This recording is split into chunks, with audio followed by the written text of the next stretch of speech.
Por que o bilionário da tecnologia Peter Thiel continua falando sobre o anticristo? E por que personalidades do Vale do Silício como Nicole Shanahan, que recentemente descreveu o Burning Man como demoníaco, de repente estão adotando a linguagem do apocalipse? No final deste mês, Peter Thiel dará início a uma série secreta de 4 palestras sobre o anticristo. O público não poderá entrar para ouvir o que está sendo dito, mas estamos abrindo as cortinas para expor o que toda essa conversa sobre o anticristo realmente significa e por que ela é importante. Para nos ajudar a entender isso, primeiro recorremos ao Dr. Robert Fuller, professor emérito de estudos religiosos na Bradley University e autor de Naming the Antichrist, The History of an American Obsession. Décadas atrás, Fuller examinou como os medos do anticristo moldaram a religião, a cultura e a política americanas, e ele viu em primeira mão como essas histórias apocalípticas podem se espalhar para a vida real com resultados horríveis. Nosso segundo convidado é Matthew Fox, um teólogo e professor espiritual de renome mundial. Por 34 anos, ele serviu como padre dominicano antes de ser silenciado e eventualmente expulso pelo Vaticano por sua insistência de que a espiritualidade deve enfrentar a injustiça, a destruição ecológica e o abuso de poder. Fox é o fundador do movimento de espiritualidade da criação e escreveu mais de 3 dúzias de livros, obras que desafiam diretamente as noções tradicionais de pecado e apocalipse. Em uma época em que o Vale do Silício está flertando com o simbolismo religioso sombrio, Fox oferece uma perspectiva surpreendentemente diferente. Agora, enquanto os bilionários tiram a poeira dessa mesma narrativa apocalíptica, perguntamos: o que acontece quando as visões do anticristo migram das margens para o mainstream? Quais perigos e quais revelações estão por trás da obsessão duradoura de nossas culturas com o fim dos dias? E por que o Vale do Silício está mudando de conversa sobre IA semelhante a Deus para preocupações com demônios, diabos e anticristos? É hora de expor o Vale do Silício e o Manual do Anticristo. Bem,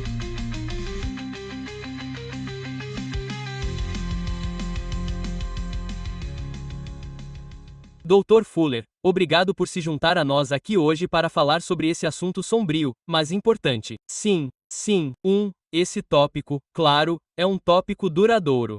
Ele existe na civilização ocidental há mais de 2000 anos e tem seus momentos de ascensão quando parece mais no ar e as pessoas estão pensando dessa forma. Ele recua por um tempo. Mas continua sendo parte de quem somos como americanos. Sim, e hoje temos bilionários da tecnologia no Vale do Silício falando muito sobre o anticristo. Peter Thiel, o bilionário Palantir, dará uma palestra de 4 partes sobre o anticristo em São Francisco a partir deste mês. No fim de semana, Nicole Shanahan, outra bilionária, companheira de chapa de Robert F. Kennedy Jr. no ano passado, declarou que o Burning Man era demoníaco e se aprofundou na demonologia no Twitter. Na semana passada, outro conhecido capitalista de risco postou uma foto de São Miguel Arcanjo e pediu que as pessoas lutassem contra o mal. E o Vale do Silício é conhecido principalmente como um lugar secular movido pela inovação e ganância. Mas de repente há esse movimento. Eles estão no meio dessa histeria religiosa apocalíptica que, para mim, parece estar apenas começando, e muito disso gira em torno do anticristo, demônios ou do mal bíblico. E falaremos sobre esses bilionários mais tarde no programa, mas primeiro quero dar às pessoas um nível básico de conhecimento aqui. Você escreveu um livro, nomeando o anticristo, a história de uma obsessão americana em 1995, que explica muito do que está acontecendo hoje. Então, primeiro, quem é o anticristo ou o que é o anticristo? E o que a Bíblia realmente diz sobre o chamado anticristo? Sim, quando comecei um projeto sobre o conceito da obsessão humana com essa noção de que estão sendo perseguidos ou enganados por um anticristo, pensei que isso seria proeminente na Bíblia. E fiquei tão surpreso quanto qualquer um quando comecei a pesquisar as Escrituras e percebi que isso é mencionado apenas 4 vezes nos livros mais obscuros da Bíblia, em 2 pequenas cartas chamadas 1 João e 2 João. Não aparece em nenhum outro lugar da Bíblia, especificamente. Ela não aparece nos 2 últimos tempos, ou às vezes usamos a palavra apocalíptico para os últimos tempos. Nos livros de Daniel e Apocalipse. A palavra nunca aparece. E quando aparece em 1 e 2 João, não se refere a algum inimigo cósmico, algum demônio invisível. Se refere a pessoas em sua própria comunidade que são muito populares e mostram uma espiritualidade radiante, mas suas doutrinas não são doutrinas estreitas. Elas têm um toque liberal mais amplo. Então, são chamadas de enganadoras do anticristo. E essa é a única vez que a palavra anticristo é usada. Mas Gil, o que descobrimos ao longo do tempo é que ela é associada à noção de uma besta que confrontará todos os fiéis de Deus no fim dos tempos. E essa besta é mencionada no livro de Daniel e no livro final do Novo Testamento, o livro do Apocalipse. Então, o anticristo e a besta são confundidos. E isso é algo que você diz em seu livro. É absolutamente um conceito confundido. Portanto, não há respaldo bíblico para nenhuma das pessoas que falam sobre os sinais do anticristo. Elas geralmente recorrem ao livro do Apocalipse, que, novamente, nunca usa o termo. E elas encontram essa besta temida que virá para se opor às forças de Deus nos últimos dias. E qualquer coisa atribuída a essa besta nos últimos dias é associada ao anticristo. Mas, novamente, não é bíblico. E o que é estranho é que as pessoas que defendem isso geralmente afirmam que estão sendo muito bíblicas, e que estão sendo as menos bíblicas e bíblicas. Parece realmente que o anticristo tinha um significado muito específico, mais vago, não necessariamente a besta, aqueles que se opõem a Cristo ou à doutrina cristã. E eles a misturaram com a besta do Apocalipse, que também tinha um significado específico na época, lidando com Roma, o Império Romano, os inimigos da cristandade primitiva. Então, agora temos isso no século XXI, essas pessoas que certamente sabem que não é melhor, misturando os dois, mas também usando-os dessa forma muito particular. E eu acho que a questão é se a Bíblia fala tão pouco sobre o anticristo, como ele se tornou uma figura tão importante e poderosa no imaginário cristão. E essa é uma pergunta. Mas a segunda está no seu livro. Você traça como na história americana as pessoas tentaram constantemente nomear o anticristo, desde os nativos americanos até o rei George, de Abraham Lincoln aos comunistas, até mesmo chips de computador foram considerados possivelmente o anticristo. Então, como essa ideia se tornou tão grande e como a vemos se desenrolando como uma arma política? Eric Hoffer escreveu um livro chamado O Verdadeiro Crente há 60 anos. Como você se torna um verdadeiro crente em uma causa? Alguém para quem a racionalidade se foi. É uma busca totalmente emocional. Eu sou o verdadeiro crente. Eu não questiono. E ele observa algo. Você pode ter um verdadeiro crente. Você pode ter uma causa fanática vibrante sem um Deus. Mas você não pode ter uma causa fanática sem um demônio. E quando nos unimos em torno de um inimigo comum, a coesão, o esforço unido e total, todo o conceito do anticristo ou de haver algum adversário satânico com o qual devemos competir promove uma mentalidade de crise. E com a mentalidade de crise, agora deixamos de lado todas as outras diferenças. Há uma coesão tribal, uma unidade tribal, e isso justifica até atos imorais porque para derrotar um inimigo maligno, um inimigo satânico, você deve fazer o que for necessário. E isso pode, portanto, justificar o extremismo, e pode justificar o que de outra forma seria um comportamento repreensível, agora visto como sagrado e um dever para o verdadeiro crente. Mostre-nos algumas das pessoas ou grupos que foram nomeados como o anticristo na história americana e como isso funciona. Bem, você sabe, parte da identidade americana é que nos definimos por quem não somos, certo? E quem devemos desalojar. Os primeiros colonos se encontraram aqui em uma terra que não possuíam. E ainda assim, os nativos americanos devem ser, e às vezes, a propósito, as pessoas são chamadas de anticristo ou agentes do anticristo. Então, por exemplo, um pouco quando falamos sobre chips de computador ou outras coisas que seriam mais agentes do anticristo, algo se unindo para fazer o trabalho do anticristo. E antes de darmos um passo adiante, vamos separar o anticristo de Satanás. Assim como Cristo é visto no cristianismo como Filho de Deus ou o caminho de Deus na terra, tendo um advogado para liderar o caminho de Deus, o anticristo é o agente terreno de Satanás. Mas, ao nomear os nativos americanos, eles eram vistos como aliados do diabo e levando as pessoas para heresias pagãs e modos de vida diabólicos. Então, é claro, a justificativa de matá-los, desalojá-los e assassiná-los se torna um dever sagrado. E não há problema moral com esse tipo de ação. À medida que avançamos, vemos todos os tipos de causas, qualquer coisa associada, por exemplo, à maçonaria, porque esse era um tipo de grupo intelectual que se afastava do cristianismo, que muitas vezes era considerado parte de uma aliança ou de uma agência do anticristo. Avançando, os pregadores do sul sempre viram o norte como o anticristo, mas os ministros do norte estavam fazendo a mesma coisa com o sul. Acho que tudo fica muito mais divertido, interessante e complicado à medida que avançamos para o século XX. E é quando, pela primeira vez, vemos pessoas se autodenominando fundamentalistas, ou seja, elas são a favor dos fundamentos da Bíblia, pois leem e interpretam a Bíblia e qualquer coisa que vá contra isso. Por exemplo, todo o conceito de evolução, o darwinismo é visto como uma agência do anticristo para desviar as pessoas. À medida que analisamos qualquer coisa sobre secularismo ou tendências modernas para quem a religião é indiferente, isso também é analisado. Então, eventualmente, no século XX, a música rock ou o feminismo são vistos como causas acontecendo na cultura popular que afastam as pessoas dos estreitos caminhos do cristianismo bíblico. Então, até isso está associado ao anticristo. O anticristo, a propósito, pode ser realmente uma de duas coisas: um tirano externo e então a opressão absoluta contra os fiéis. Então, até mesmo a opressão física ou junto com essa opressão e ser um tirano vem um segundo engano. E qualquer coisa que possa enganar e que pareça instantaneamente para uma pessoa comum, digamos que você esteja em uma aula de biologia do ensino médio e a evolução esteja sendo ensinada. A evolução pode enganosamente parecer para você ser verdadeira, lógica e absolutamente baseada em fatos. Mas isso, é claro, é engano levando os cristãos baseados na Bíblia para longe de uma leitura limitada do livro de Gênesis. Então, engano em alguns casos, tirania ou opressão em outros, e isso vai flutuar um pouco.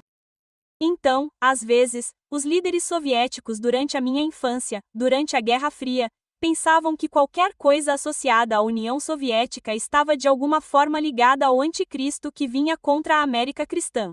À medida que isso desaparece, os líderes árabes se tornam parte disso. Meus arquivos, em casa, após a publicação deste livro em meados dos 90, me renderam correspondência. Geralmente é escrito à mão, rabiscado, mas Barack Obama foi o assunto de muitas das cartas que me escreveram, rabiscadas sobre todas as evidências das escrituras que conseguiam encontrar, porque ele era tão estrangeiro.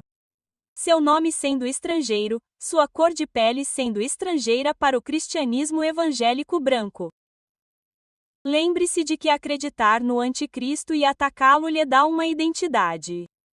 Isso lhe diz a quem você pertence.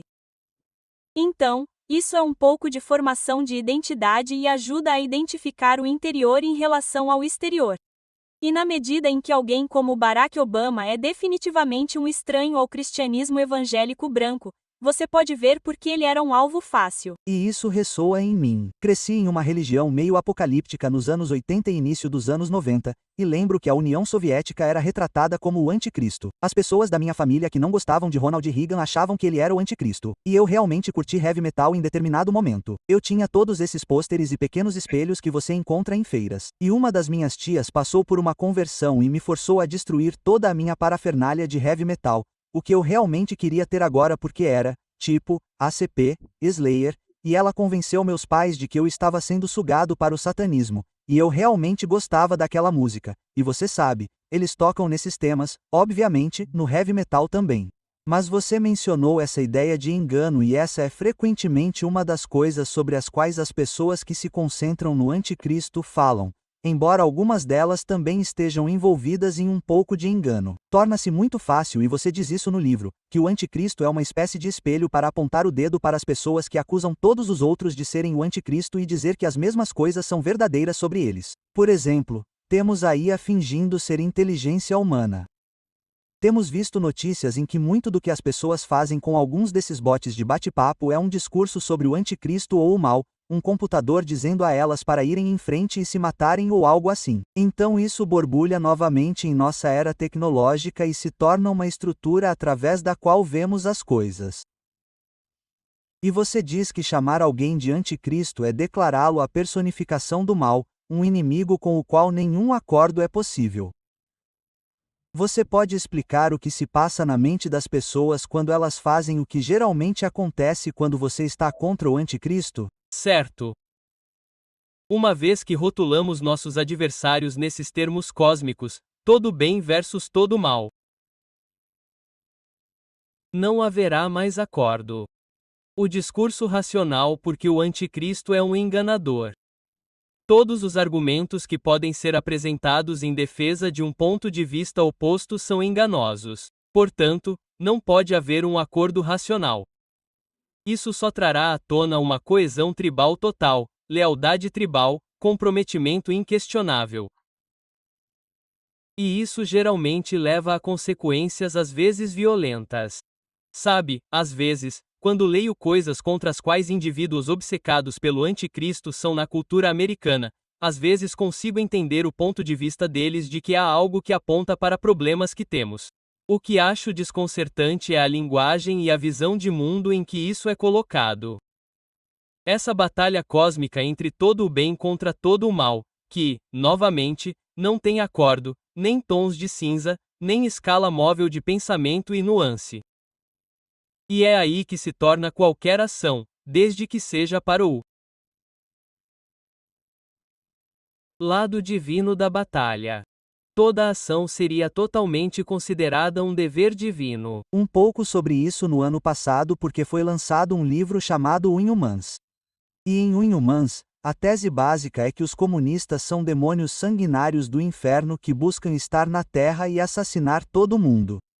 Mas então o livro continua dizendo que os comunistas são essencialmente democratas, liberais, progressistas e qualquer um que diga vote em Kamala Harris ou ouça a NPR. Isso é feito de forma muito sutil, mas você tem a ideia de que o que os comunistas querem é o que os democratas querem. E então as pessoas são levadas a acreditar que a única maneira de lidar com essa ameaça demoníaca e desumana é tratá-los como eles planejam nos tratar. O que, se você ler o livro, parece ser que se os desumanos vão nos assassinar, devemos matá-los primeiro. E eu achei isso muito preocupante porque essa é a linguagem do genocídio, da desumanização completa, preparando as pessoas para algum tipo de guerra civil genocida onde temos que matar o outro lado. E é realmente isso que o conceito do anticristo faz. Isso desumaniza seu inimigo e justifica, como você disse antes, qualquer coisa que você possa fazer contra ele. E o que foi muito preocupante é que o livro foi elogiado por Jardine Vance e o prefácio foi escrito por Steve Bannon, que eu acredito que estava na prisão na época. Então, essas são pessoas que estão bem ao lado de Donald Trump promovendo esse tema, e isso é um ano antes dessa nova narrativa do anticristo começar. E então parece que esse perigo de empurrar as pessoas para a violência e pior do que a violência.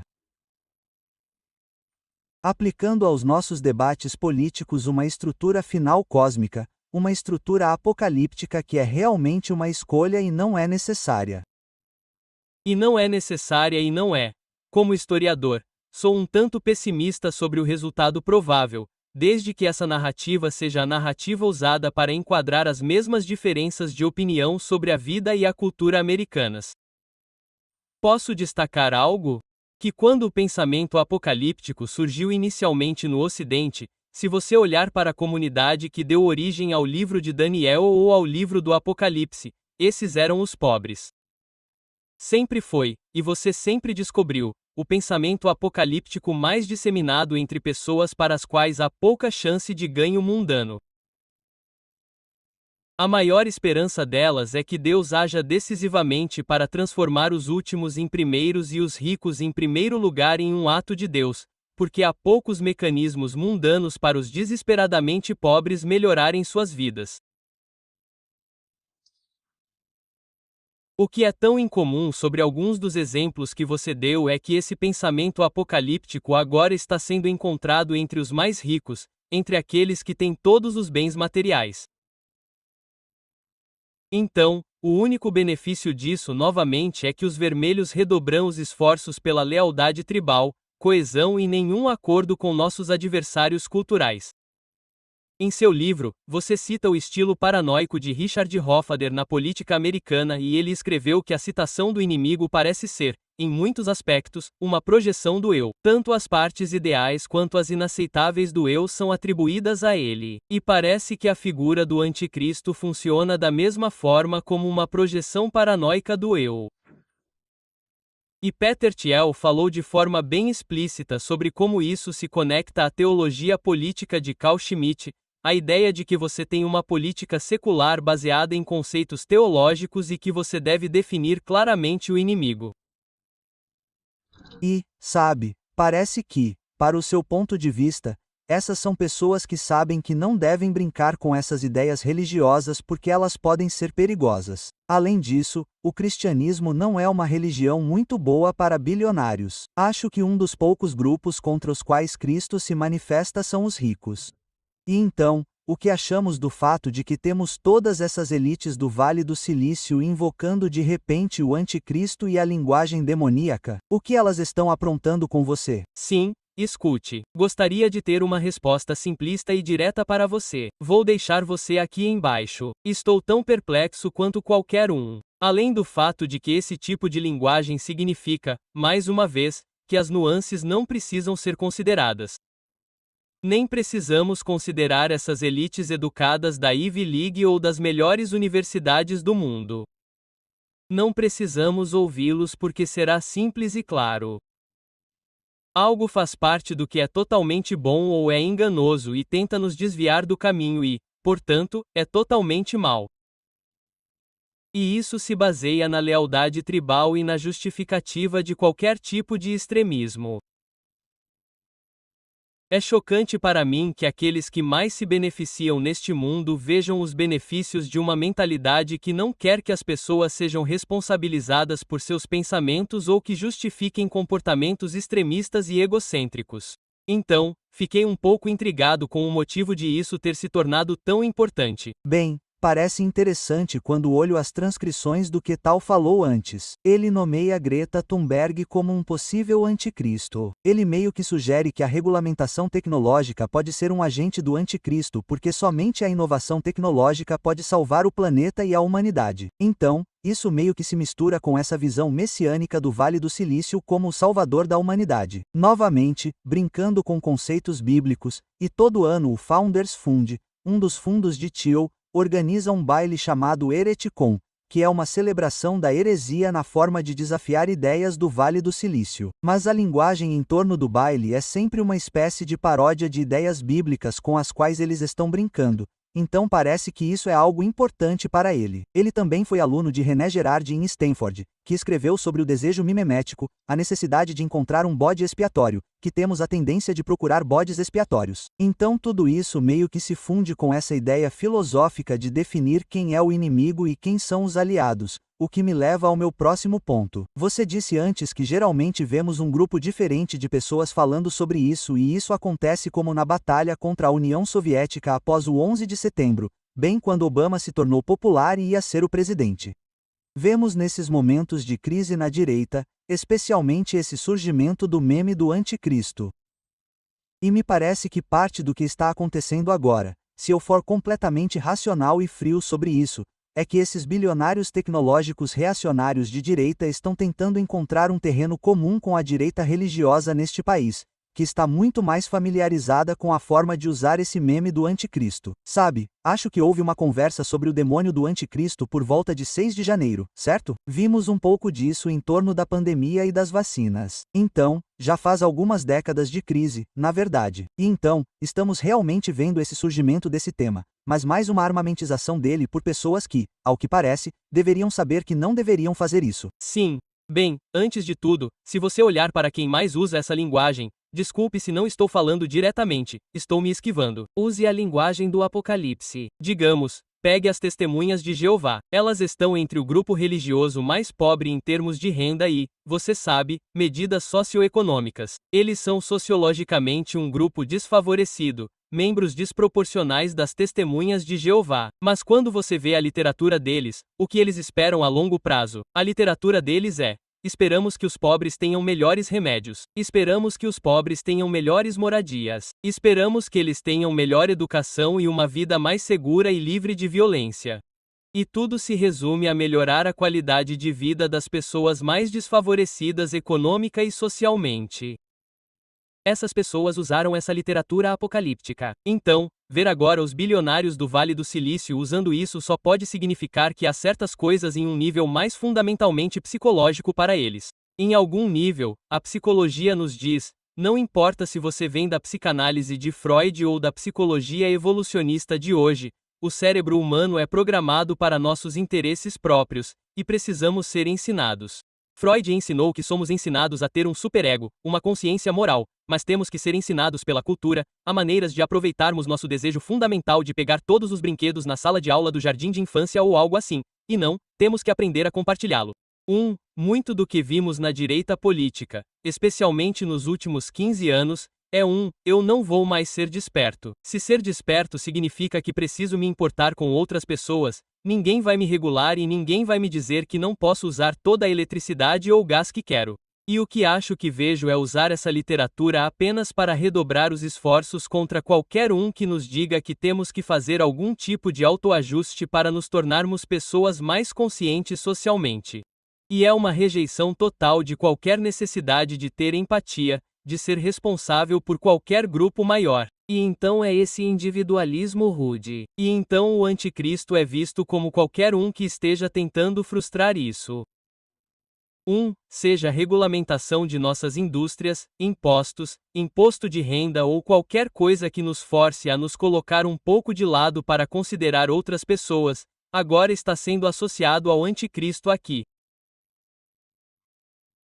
E então é apenas o que Floyd teria chamado de ID, o egocêntrico, o eu em busca de prazer, comandando uma confusão e até mesmo usando, pela primeira vez, na cultura americana, imagens apocalípticas para fazer essa batalha parecer justa.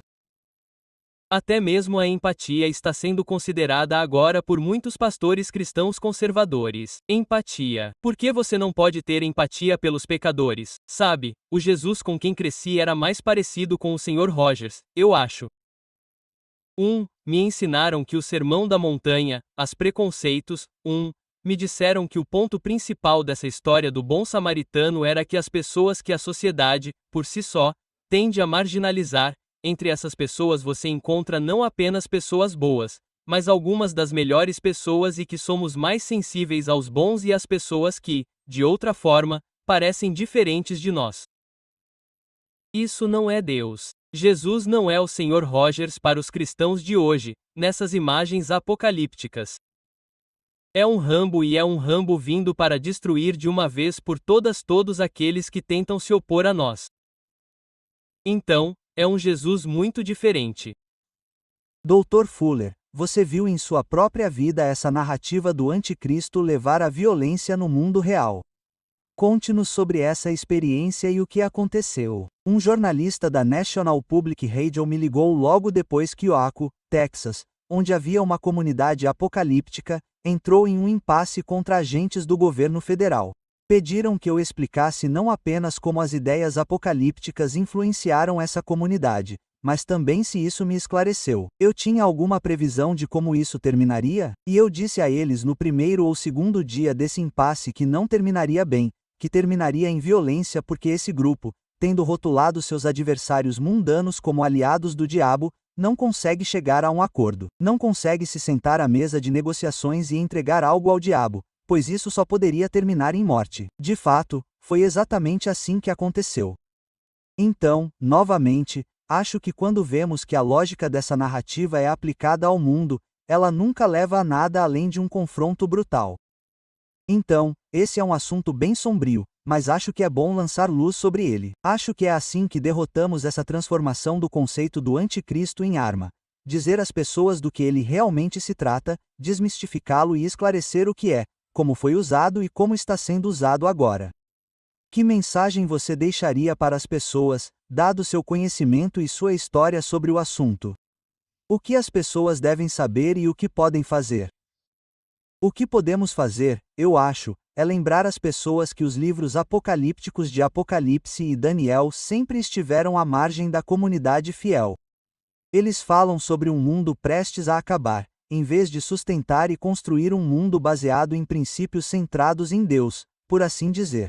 E então, eu acho que o que é necessário para as pessoas que estão familiarizadas com as Escrituras, sejam elas muito orientadas pelas Escrituras e pela religião ou não, se você as conhece, é ressaltar que a maior parte da Bíblia não é sobre a preparação para o fim do mundo, mas sobre o que nos é exigido para ajudar a construir um mundo mais justo e reto. E aqui, quando olhamos para o sermão de Jesus no monte, quando olhamos para suas parábolas, elas são sobre amor, empatia, compaixão e amar o próximo como a si mesmo. E eu acho que qualquer versão do cristianismo que não seja, antes de tudo, sobre esses conceitos, realmente não é cristianismo.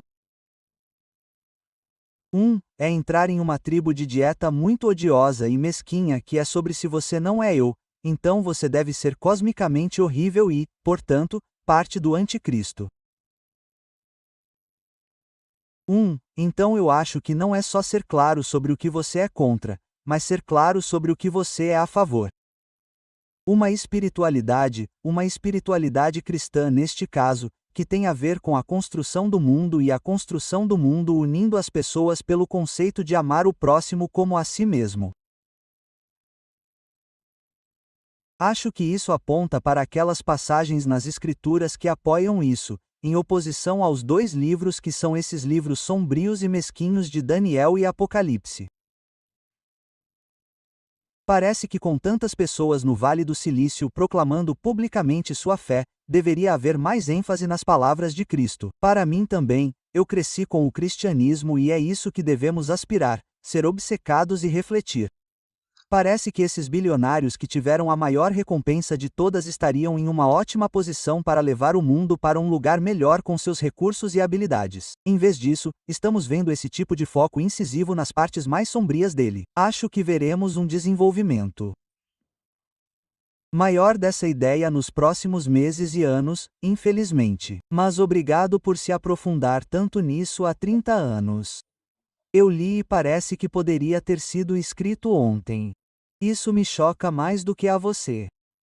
Acho que sua tese estava bem correta e, provavelmente, se ainda houver uma civilização humana daqui a 100 ou 200 anos, haverá alguém lidando com esse conceito, esse meme, a menos que encontremos uma maneira de expô-lo completamente e quebrá-lo. Obrigado por se juntar a nós hoje. Agradecemos muito. Bem, essa foi uma conversa divertida. Voltaremos ao pod com nosso próximo segmento em um momento, mas agora é hora de fazer uma pausa para alguns comentários sobre nossos grandes convidados. Primeiro, o Dr. Robert Fuller, da Bradley University, onde é autor de 13 livros, incluindo um que recomendamos, Naming the Antichrist, a história de uma obsessão americana. Infelizmente, isso é ainda mais verdadeiro hoje do que quando foi escrito. Nossa próxima propaganda é para nosso próximo convidado, Dr. Matthew Fox. Ele é autor de mais de 40 livros e fundador da Universidade da Espiritualidade da Criação em Oakland, Califórnia. Para saber mais sobre a espiritualidade da criação, recomendamos seu livro, Original Blessing. Por fim, nós nos promovemos. Inscreva-se no boletim informativo Nerd Hit e torne-se um assinante pago hoje mesmo para que possamos continuar trazendo a você todo o contexto que ninguém mais está cobrindo. Acesse nerdrai.com. E agora, de volta ao podcast com o Dr. Fox, enquanto passamos da história do anticristo para a religião do anticristo. Dr. Fox, estamos vendo outro surto de energia do anticristo na política americana. E no ano passado você escreveu um livro, Trump e o Movimento MAGA como Anticristo, que examinou esse arquétipo do anticristo na política americana. O que significa quando as pessoas evocam o anticristo literal no debate político? É realmente impressionante, não é?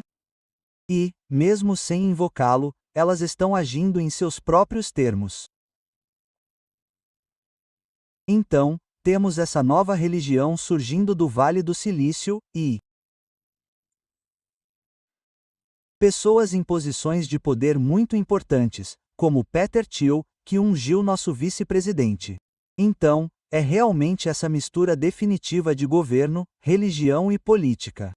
Você sabe que Mussolini definiu o fascismo como o casamento entre governo e corporações. E me parece que esse casamento com esteroides estava surgindo do Vale do Silício.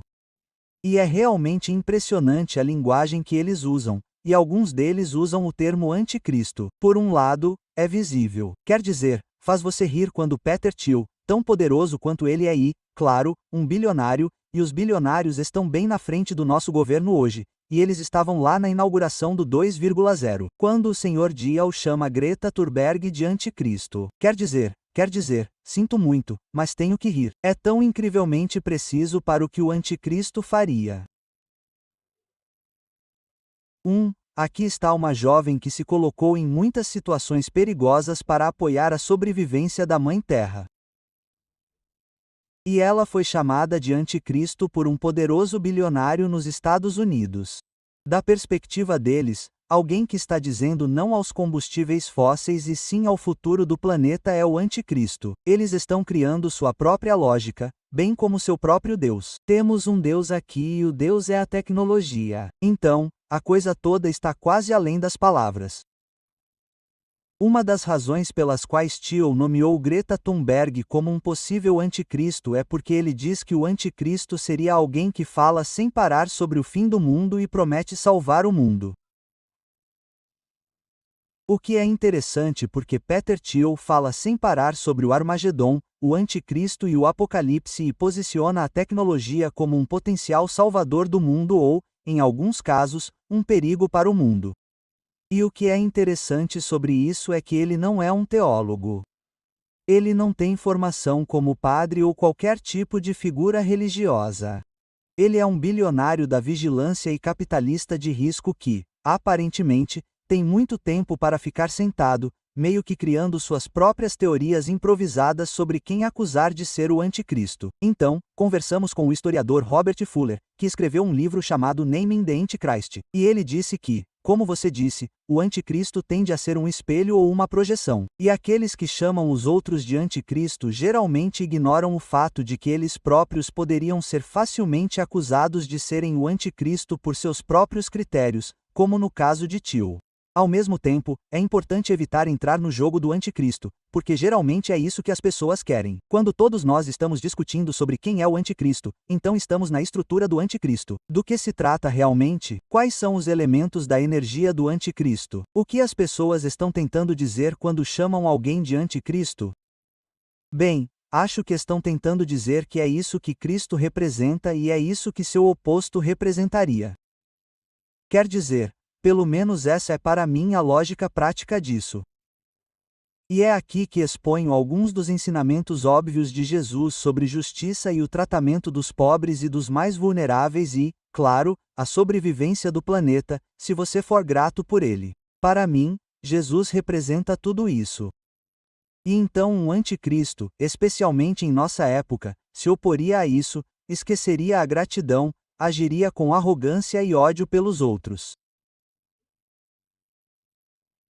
O esforço de pintar Greta ou qualquer um que esteja trabalhando em prol da sobrevivência do planeta como o anticristo diz mais sobre quem fala do que sobre Greta. E tenho certeza de que isso escorre das costas dela como água em um pato. E, claro, a palavra apocalipse tem dois significados em grego. Um é apocalipse, que significa tudo chegando ao fim, mas o outro é revelação, a revelação de quem? São esses bilionários. Acho que é algo a que queremos prestar atenção porque eles estão nos contando sobre si mesmos e têm muito poder, especialmente na versão atual da política e da democracia americanas.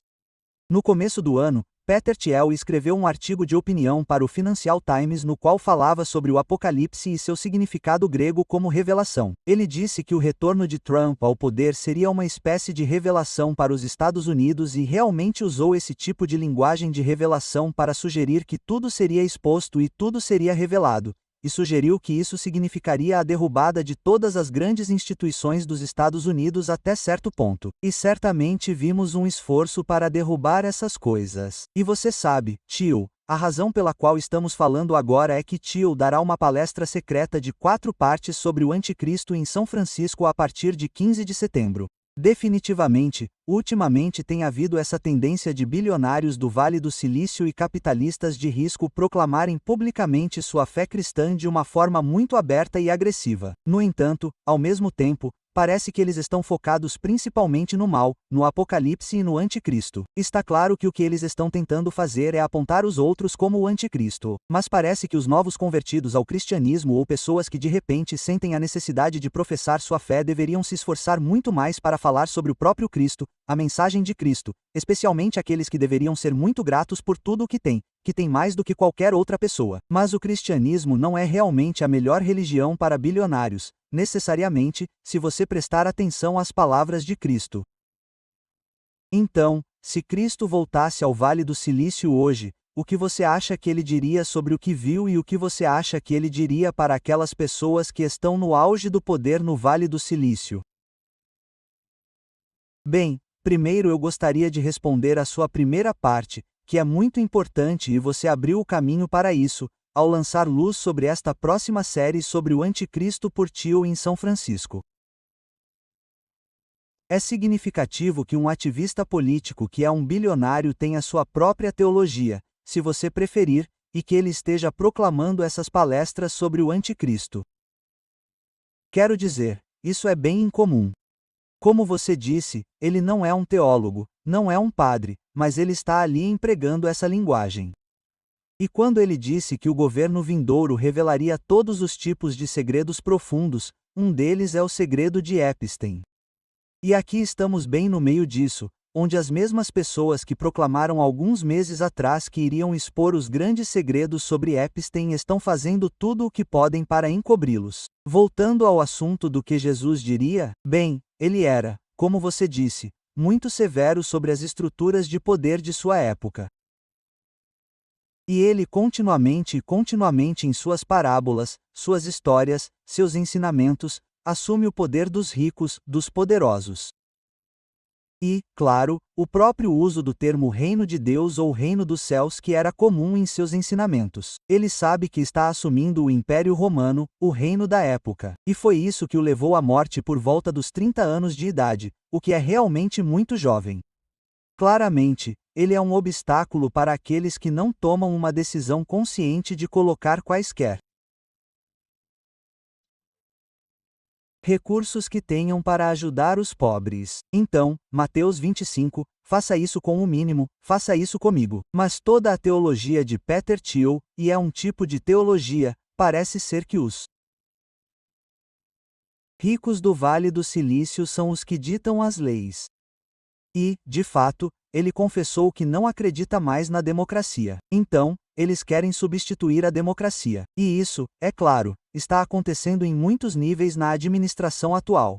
Tenho um capítulo inteiro no meu livro sobre o anticristo, sobre como, na verdade, por trás dos ensinamentos de Jesus, há um ensinamento sobre democracia porque há um ensinamento sobre a igualdade de todas as pessoas, que todos nós somos feitos à imagem e semelhança de Deus, e que os pobres devem ser incluídos no programa social de justiça e compaixão que nos interessa. Todos nós participamos para criar um mundo que funcione para todos. E essa foi a percepção que eu acho do iluminismo e da Constituição americana.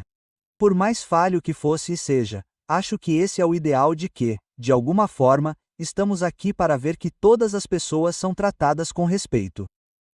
Então, você tem alguns bilionários, Gates é um exemplo, que estão tentando fazer coisas boas com seu dinheiro e, depois, há outros que querem acumular e usar o dinheiro para colocar sua teocracia para funcionar, e acho que Thiel é um deles. Mas acho que ele está dando uma série de palestras sobre o anticristo, o que é significativo e devemos assistir com atenção. Espero que haja algumas pessoas presentes. Sei que é um grupo pequeno, mas espero que haja alguém lá que diga a verdade sobre o que ele está dizendo. Bem, ele vinculou abertamente seu interesse no anticristo à filosofia de Carl Schmitt, o jurista e teórico jurídico nazista, e também a René Girard, que foi seu professor em Stanford. Então, parece que o que ele está evocando quando fala sobre o anticristo é a ideia de definir um inimigo claro na política. A ideia de como os bodes expiatórios são escolhidos e visados. Sabe, o anticristo é frequentemente usado como bode expiatório para as pessoas ao longo da história. Os nativos americanos eram considerados agentes do anticristo para os colonos. Abraham Lincoln era considerado o anticristo para as pessoas do sul, e o sul era considerado o anticristo para as pessoas do norte. Então, muitas vezes é uma forma de usar como arma, de usar como bode expiatório e desumanizar seu oponente. E com Girard,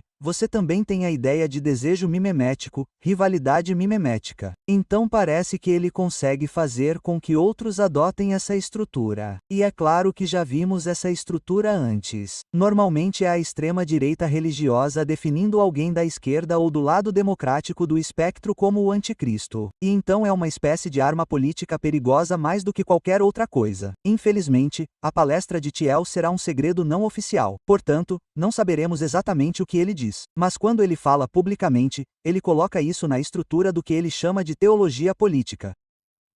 E isso é interessante porque realmente resume a ideia de que a política é baseada em conceitos religiosos secularizados. Então, é reconhecer que você não acredita de fato em Deus, em Jesus ou em um anticristo literal, mas que você entende o poder dessas estruturas e desses conceitos. E Thiel também disse que é religioso, mas não espiritual, o que parece meio estranho de se dizer.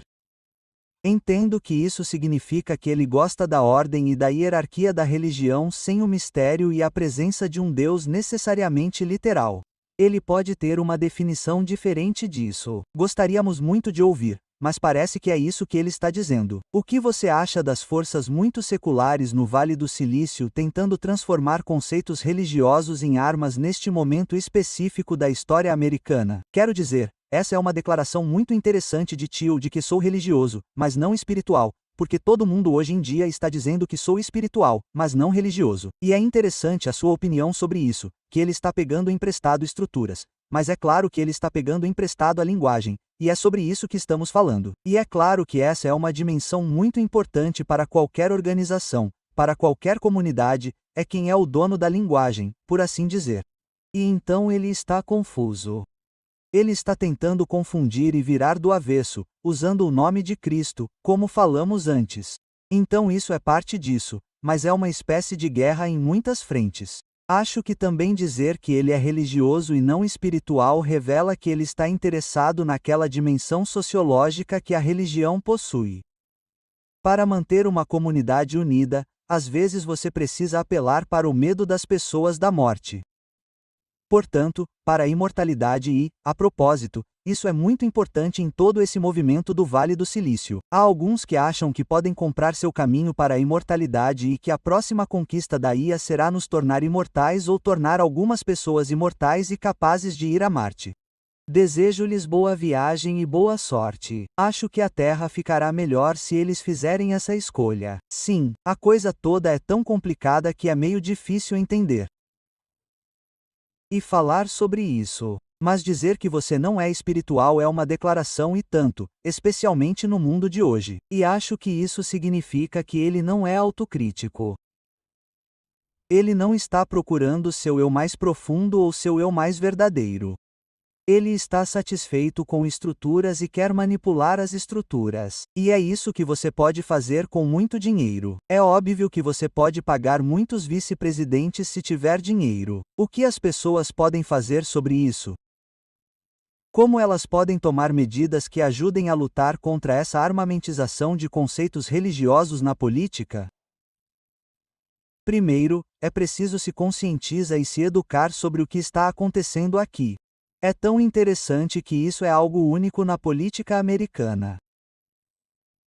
Acho que a questão da religião acaba se envolvendo com a política e, claro, isso foi previsto anos atrás, que quando o fascismo chegasse à América, ele estaria envolto em uma bandeira, na Bíblia ou na cruz.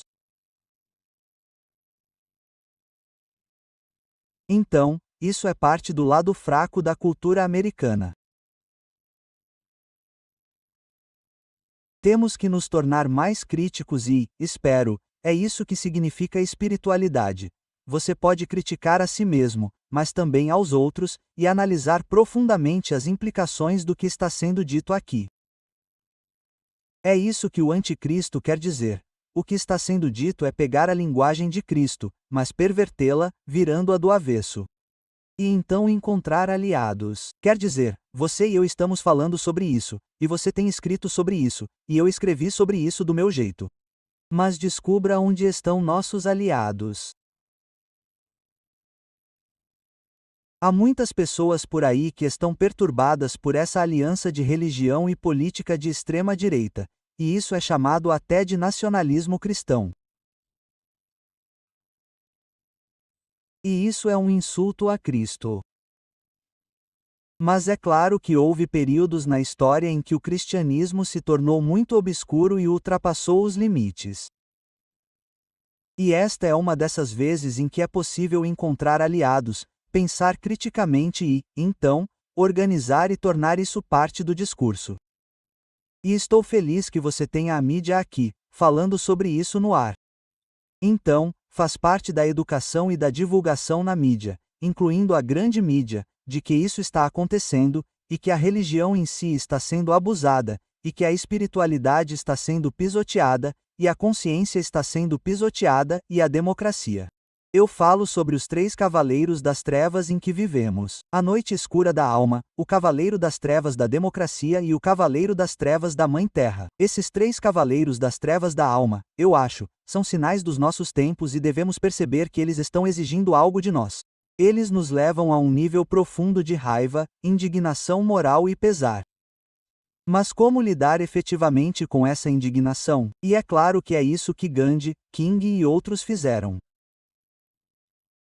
Eles dominaram a indignação moral e a usaram para algo positivo, para fazer algo, e não apenas para desabafar. Mas é aí que a organização, o pensamento e o planejamento fazem parte da luta.